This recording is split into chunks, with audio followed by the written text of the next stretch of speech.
मैं संतुष्ट हूँ, हमारे पास पैसे की कमी नहीं है। आदमी को जितना भी मिल जाए कम है। मैं आपकी बातों से 100% सहमत हूँ सर। इंसान को संतुष्ट रहना चाहिए। बोला भी गया है ना, संतोष में ही परम सुख है कि नहीं? और जो व्यक्ति संतुष्ट है वही व्यक्ति सुखी है। पर मैं जो बोल रहा हूँ वो संतुष्टि या असंतुष्टि की नहीं बात नहीं है सर। मैं जो बात बोल रहा हूँ वो आने वाली भविष्य की तैयारी की बात बोल रहा हूँ। संतुष्ट तो भिखारी भी है, असंतुष्ट तो करोड़पति भी है। क्योंकि संतुष्टि या असंतुष्टि मन की एक स्थिति होती है, मुझे लगता है। मानते हैं इस बात को? आप रहिए ना संतुष्ट, किसने मना किया? संतुष्ट रहकर भविष्य के लिए तैयारी नहीं किया जा सकता क्या? भविष्य किसने देखा है? आपने देखा है? नीट कैलकुलेशन करना है 20 ईयर का। सर आप बिल्कुल सही बोल रहे हैं। पैसा ही सब कुछ नहीं होता। पैसा के लिए इतना हड़बड़ाने वाली कोई बात नहीं है। आप आराम से रिटायरमेंट के बाद कर सकते हैं।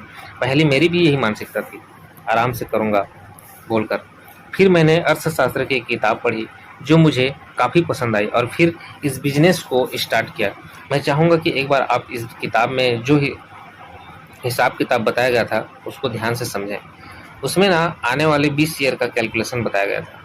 अभी सर अगर आपको ठीक लगे तो आपके फैमिली का महीने का टोटल इनकम क्या है सर? अगर आपको ठीक लगे तो बताना चाहेंगे। 50,000। जी, अब इसमें महीने का सेविंग क्या हो जाती है सर? बचा कितना लेते हैं? खर्चा यानी कि लोन वोन सब करने के बाद एक भी नहीं बचता।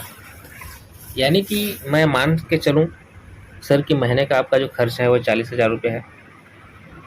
तो 40,000 गुणित 12 यानी कि 4,80,000 महीने का सालाना खर्चा। आपने एक चीज़ सुनी होगी सर, महंगाई दर 20 साल में 10 गुना बढ़ जाती है। अब इसका मतलब ये तो नहीं कि अचानक से 20वें साल में बढ़ेगी। हर साल थोड़ा थोड़ा बढ़ते रहता है। एक सरकारी आंकड़ा है, उसके हिसाब से महंगाई दर हर साल 4% की स्पीड से बढ़ती है।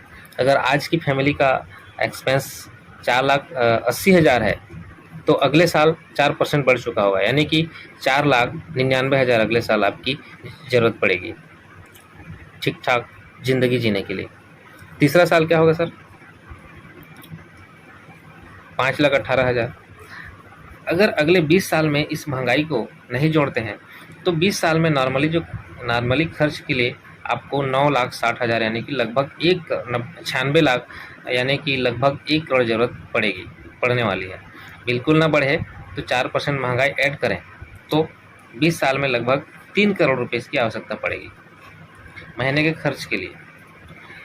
इन 20 सालों में कम से कम 2 करोड़ तो खरीद ही लेंगे। 20 लाख मिनिमम। कार का फ्यूल 15 लाख और चाहिए। सर्विस एंड पेट्रोलिंग के लिए अलग। इन 20 सालों में एक घर तो बनाएंगे ही सर, 20 लाख मिनिमम। 2 बच्चे की शादी 20 lakh, education 15 lakh, festivals 1 lakh, health insurance 5 से 10 लाख। अगले 20 साल में कम से कम 5 करोड़ रुपए की आवश्यकता पड़ने वाली है, जो मिनिमम टू मिनिमम है। आपका इनकम डबल भी हो गया तो भी आप महंगाई को मात नहीं दे पाएंगे सर। हमारी ज़रूरतें और हमारी आमदनी, इन दोनों के बीच में जो गैप दिखाई दे रहा है, इसी गैप को भरने के लिए सर हमें इस बिजनेस को पार्ट टाइम पर शुरू करने की आवश्यकता है। एक एवरेज पर्सन 100 लोगों को जानता है। एक साल में 9,60,000, 10% 96,000 होगा। आपकी मदद से आपके पूरे सर्कल को ये जानकारी दे सकते हैं, उनकी मदद कर सकते हैं, जिससे उनका भी फायदा होगा और आपका भी होगा। और आपको बताता हूँ सर, फ्यूचर की बात, आप अपने बच्चों को क्यों पढ़ा रहे हैं?